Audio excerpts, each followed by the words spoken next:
닥터 라울라가 얘기했던 디지털 컴피티션, 그러니까 디지털 역량에 대한 거에 대한 디스커션에 대한 거를 커멘트와 퀘스천으로 나누어서 한 3장의 슬라이드로 정리를 좀 해봤습니다. 그 내용을 하나씩 공유해 보도록 하겠습니다.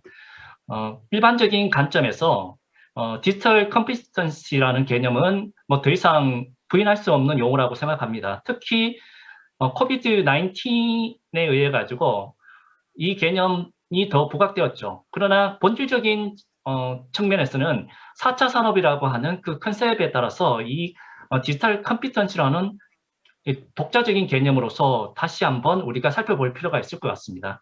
뭐 디지털 컴피턴시라는 개념은 앞서 닥터 라울라가 얘기했듯이 디지털 디바이스와 디지털 지식과 디지털 기술 그리고 태도의 바탕으로 해서 본질적으로는 어떠한 영역에 있는 문제를 해결해 나가는데 도움이 되는 역량이라고 볼 수 있겠죠. 그리고 그렇다면 이 디지털 컴피턴시, 디지털 역량이라는 것이 학습과 그리고 업무 그리고 사회 활동의 적극적인 측면에서 가장 중요한 요소가 될 것이다 라는 것은 부인할 수 없을 겁니다. 그리고 학교 교육에 있어서도 이러한 디지털 컴피턴시에 대한 이해를 바탕으로 해서 본질적인 교육 효과와 향후 사회에 진출했을 때의 그런 우리가 원하는 방향을 추구하는 데 도움이 될 거다라는 것은 우리가 다 같이 공감할 수 있을 거라고 생각합니다. 그러면 여기에 관련된 질문을 한번 던져볼 수 있을 건데 과연 이러한 담론하에 우리가 논의되고 있던 내용들, 그 디지털 컴피턴시라는 것이 과연 교육이나 그리고 레이버 마켓, 그러니까 노동시장에서 나가서 실질적인 효과가 있는지에 대한 것도 한번 연구가 될 필요가 있다고 보거든요. 그래서 제가 아래와 같이 질문을 좀 하나 던져보았는데 Is there any effect measurement of digital competence on learning, work, active participation? 그리고 여기에 대한 노동시장에 있어서 질문에 디지털 대해서 역량이 어떤 향후에 이제 구체적인 영향을 프랙티컬 레벨하고 끼칠까요? 리서치 레벨에서 좀 더 살펴볼 필요가 있지 않을까라는 질문을 하나 던져보았습니다.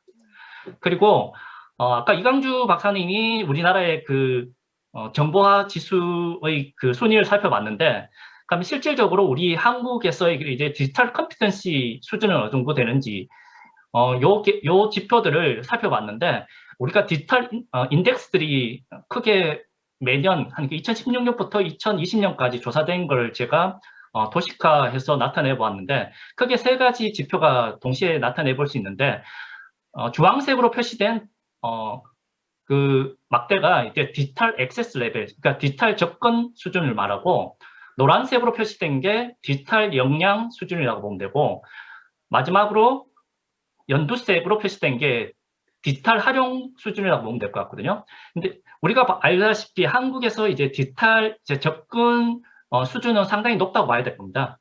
그런데 이에 반해서 디지털 역량 수준은 최근까지 보면 60점을 간 넘는 형태로 존재하고 있거든요. 어떻게 보면 상당한 갭이 존재하는데 이 갭은 왜 이렇게 존재하는가에 대한 궁금증이 있을 수 있다. 여기에 대해서 아까 이강주 박사도 얘기를 했듯이 디지털에 대한 여러 가지 디지털 레그, 그러니까 세대 간의 격차, 그리고 경제적인 격차도 분명히 동시에 작용할 거고, 아니면 교육적인 그런 제도적인 보완책이 아직 부족한 측면이 있을 수 있다라는 여러 측면에서 원인을 살펴볼 수 있는데, 여러 원인 중에서도 개념적으로 그리고 이러한 측면의 것들이 실질적으로 우리가 논의가 많이 되었느냐. 무슨 얘기냐면 디지털 컴피턴시라는 개념이 우리나라에서는 개념적으로 잘 독립적으로 연구가 되어져 있지는 않거든요. 그러니까 기본적으로 보면 오히려 그러니까 교육이나 노동시장의 그런 역량의 개념이 보편적으로 연구가 많이 되어 있고 거기에 중심에 안에 디지털 컴피턴시라는 개념이 포함되어 있는 걸로 우리나라 입장에서는 보고 있거든요. 그래서 독립적인 개념을 좀 분리해내서 이 부분만을 연구하고 이 연구된 내용을 통해서 실질적으로 여기서 나타나는 디지털 컴피턴시 레벨을 향상시킬 수 있는 방법을 좀 찾아볼 필요가 있지 않나. 앞서 이제 닥터 라울라가 얘기했듯이 이 디지털 컴피턴시의 개념과 적용이 이제 유럽에서 많이 잘 이루어지고 있다고 보는데 그렇다면 질문을 던져볼 수 있을 것 같습니다. How is the digital competence developed in Europe? 왜 유럽에서는 이런 개념이 잘 적용이 되고 있는지에 대한 파악을 통해서 우리가 그를 통해서 활용할 수 있는 부분이 뭐가 있는지에 대해서도 한번 살펴볼 필요가 있지 않나라는 질문을 던져보고요.